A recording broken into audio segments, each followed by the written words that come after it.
Hi, I'm Jeff Allers, and I'm going to introduce you to a game that my friend Bernd Eisenstein and I have been working on, and he's going to release through his Iron Games label at Essen Game Fair in October. It's called Pandoria. And just imagine an alternative story from Middle-earth in which the Free Peoples couldn't unite in time in order to fend off the evil Lord Zaran and the orcs. And they had to flee and start a new civilization somewhere else.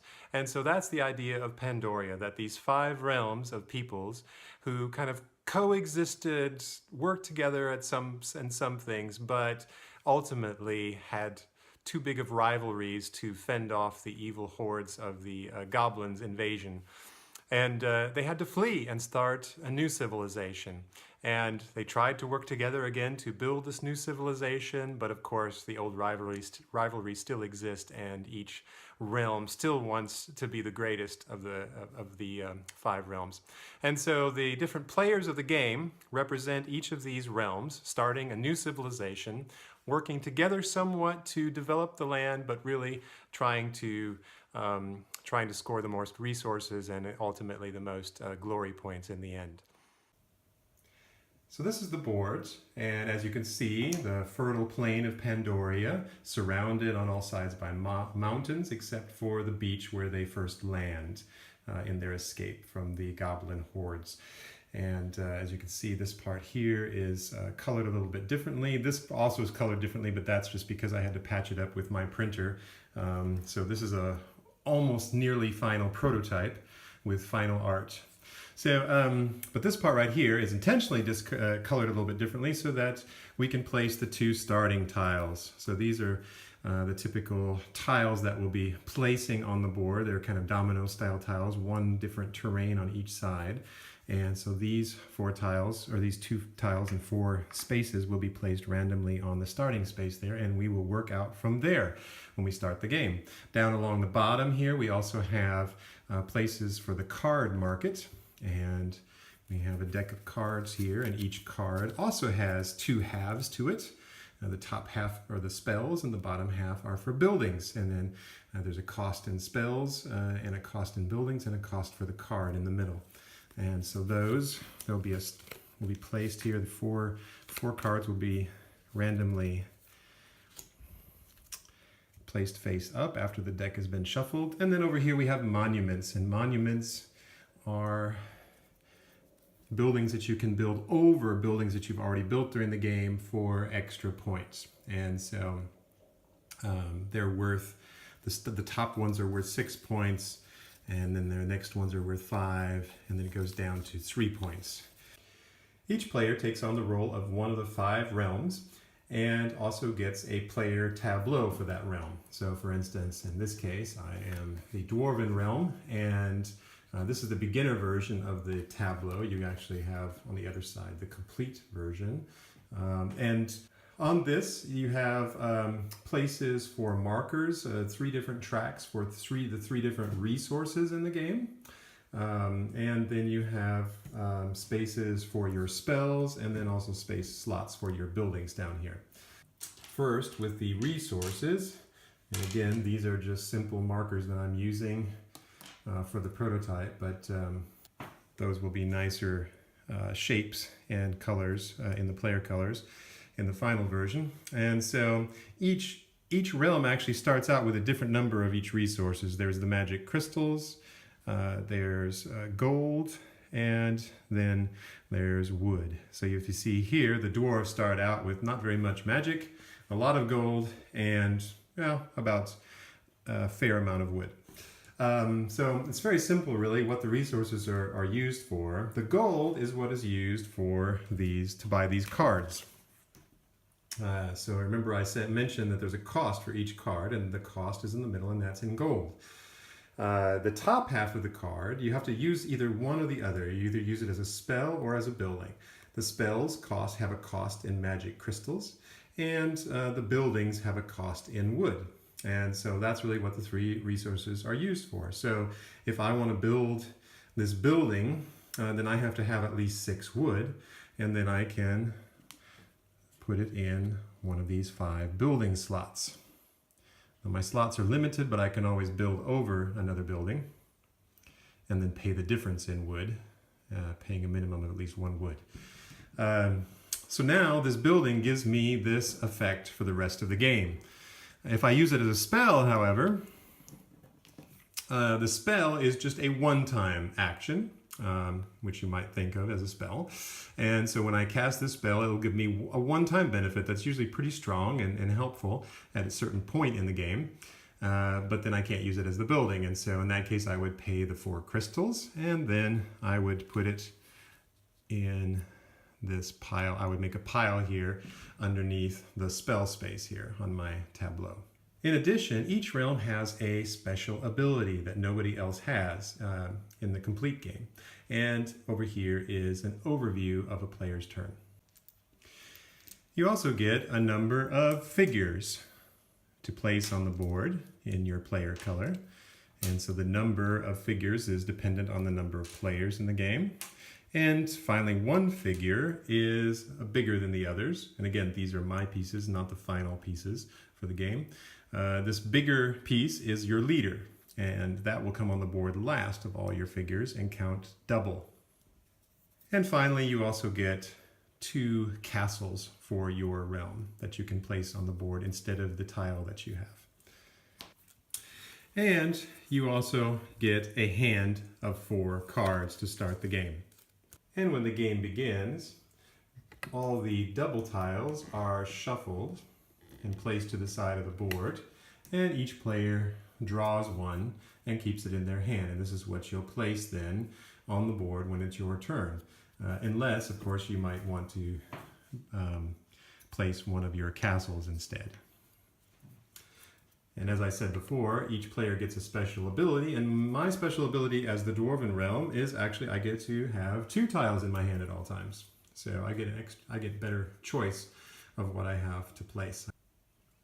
So the main part of the game is a very easy to understand tile laying mechanism. And basically you must place the tile that's in your hand, or place one of your castles. So you must place a tile. And you can place it onto the board as long as it's connecting at least one side of one tile. So you can do it like that, and you can do it like this. And then you may place one of your figures on one side or the other of that tile. Maybe I'll place it right here. So here we have forests that give you wood, and here you have cities which actually just give you pure victory points. And so the next player does the same. Maybe the next player continues to build out this wooded area and places their marker there. And here's the board after a few turns. And what happens is that if a player, for instance, places this here, you see now that one of the regions can't be expanded anymore. The woodland region here cannot be enlarged anymore, so it's closed off. So that means that area is scored. And how you score it is each player who has figures that are directly adjacent to that region, so basically all the figures except this one out here would score wood from this region. And it's the number of figures times the number of wood symbols. So there's 1, 2, 3, 4, 5 wood symbols. So red would score 3 times 5, for there's 3 figures, 15 wood. Whereas yellow would score 2 times 5, or 10 wood, and blue would score 5 wood. If I'm red, I would mark my wood then on my player tableau. And so I already have 5 wood. Now the tableau only goes to 10, but I just scored 15 for my wood. So actually I score 5 wood here, and then I'm maxed out. So the excess I can actually trade in for victory points at a 3-to-1 ratio. So that means I have 10 extra wood, so I would gain then 3 victory points. So I would mark my victory points then by moving my crown on the victory point track. One important thing to remember is that any figures that are inside an area that has just been closed off are removed and given back to that player and put in that player's reserve.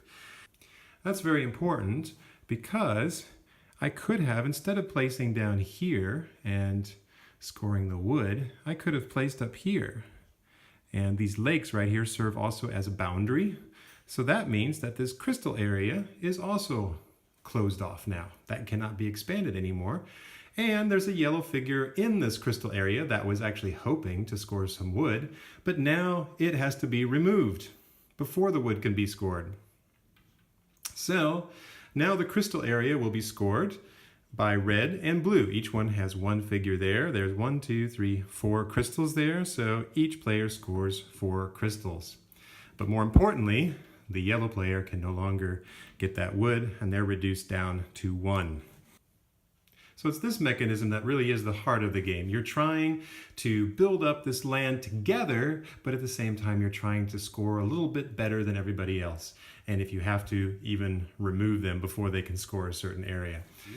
Yellow could come in after being removed there. Yellow could come in with this tile, and instead of putting it right here or trying to close off the wood, you notice that along the mountain range, there are actually little paths leading through the mountains. And each path is marked by a different terrain type. And those are actually areas, that's basically to signify that if a wooded area is joined to this, then it can never be closed off. It's always got an escape route, so to speak. And so if yellow placed right here, this entire woodland region here can never be scored because it is connected to one of these mountain spaces here. So now all these figures who have been, licking their chops ready to score this all this wood will now not score it at all. More often than not, however, those spaces are used to keep figures on the board longer. For instance, if I were to place this right here so that the city space is connected to the city space, and then I can place my figure there, my figure cannot get booted out by anybody because this space will never be closed off. So actually that's where the side spaces are used more often. And then you can really work to try to build a large region there of crystals in this case, because this one will never get kicked out, and so he will definitely score. And you can try to score with your other figures as well. Something that works the same as placing a tile that matches one of the exit paths here is also placing, remember I said you could also place one of your 2 castles instead of placing a double tile. And the same thing goes for that. For instance, if I place it here, you cannot kick out my figure by completely surrounding my castle. So that figure can score a lot of different regions then around it because it is fortified in that castle. Eventually you'll run out of figures. You get figures back when somebody surrounds the region where your figure is. But how do you get these figures back? Well, on your turn, instead of placing a figure, you can also remove one figure from the board.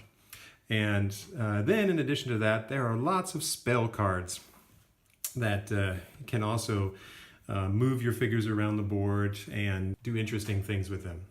A little bonus for one of the players who closes a region is that they get to buy one of these cards from the market if they have enough gold. So that's also a reason, even if you are going to come up with less of a resource than the other players, it still might be a good reason to close the region anyway. So when can you use these awesome cards? Well, once per turn, you may play one of your cards as either a spell or a building. And as explained before, if you want to use it as a spell, you pay the cost in crystals. So I have 2 crystals, so I could do that. And then I can use this card to add an extra figure next to one of my other figures. It's called the cloning spell. So I would just slip that under my thing there, and then I would be able to add one of my figures on the board on an empty, unoccupied space next to one of my other figures. Or on a later turn, I might want to build this building, which costs 6 wood. So I subtract 6 from my 10 wood that I have now. I'm back down to 4. And then I can put this in one of my building slots. On a later turn, I could, for instance, build this building too. And as you can see, it costs 6 wood. And so I would pay the cost here in wood, back down to 4. And then I could slip it under one of my building slots here. Every time wood is scored, I get 2 extra wood for every wood space that's scored in that region. So that's a great card, especially if I'm going to try to score lots of wood so that I can have excess that I can turn into victory points. So how do you win the game? Well, we've already talked about ways you can score points. You can either surround cities that give you straight victory points instead of resources, or you can also go over 10 of any resource and then trade the excess 3-to-1 for victory points. So those are 2 ways you can score. And the last way that you can score is that there is a stack of monuments on the board. And these are also worth a number of victory points, but you have to build them over previous buildings. So you have to give up something in order to score them. But they give you, at the beginning, the top ones give you 6 victory points, which is quite a good bonus. It costs 8 wood to build a monument, but the 8 wood, since you're building over another building, is you subtract whatever the previous building's worth was. You're using the materials from the previous building to help build the monument, so you don't need as much. So for instance, if I were to build over my 6 wood building here, this would only cost 2 wood to build. But then I would no longer have this building for the rest of the game. Now, I might look here. Actually, I've got a really sweet setup here. I've got a large and small sawmill. Remember, you can't have more than one of the same building, but these count as 2 different buildings because it's a large one and a small one. So I'm getting 3 bonus wood for every space of woodland that's scored, which is excellent. And I've got another card that really works well with that. Every time I go over 10 with my wood, I get a better exchange rate for victory points. I actually get 2-to-1 victory points. So those 3 cards I probably want to keep because they're working so well. Whereas the poorhouse here, I probably don't need. So that's probably the one I will cover up if I have enough wood. As long as I have at least 5 wood, I could cover that. And right now I don't. But suppose I did have at least 5 wood, then I could cover that one up instead of one of the other ones. So that way I can keep my great card synergy going for as long as I want to. Now, of course, it comes around in the next turn and people are snapping these up. I might have to make some tough choices and maybe cover up one of these again in order to get those victory points, because those are a great source of victory points and can really help players that are behind catch up if you're not careful. Those are the 3 basic ways of getting points in the game. And so at the end of the game, when the last tiles are placed, then the last of your resources are also scored according to whatever rate you have, according to your buildings that you have left or the main 3-to-1 rate. So all the resources that you have left will be scored at the very end. And then the player with the most points wins. I'm really excited about this game. It's been a labor of love over the past couple of years, especially to design it with my friend Bernd Eisenstein. It really takes both of our strengths and brings them together in one game. I love tile-laying games. I've done a couple of tile-laying games from the past that have been well received, like Citrus, Heartland, which has come out in a new version called Gunkimono. And Bernd, of course, is known for his games that have card combinations and asymmetrical player powers, like his classic game Peloponnese. And the game playtests great too with 2 players because he and I tested it quite a bit, just the 2 of us, before we would take it to our group. So really it plays great at every player count, 2, 3, and 4 players. With 4 players, you can even play a partnership version, which we've tested and has also worked out well, 2 against 2. For more information, you can just follow the link below to the Pandoria page on Board Game Geek, and you can leave any comments there or start a forum there for any rules questions, or write Bernd and I a personal message if you wish. Thanks.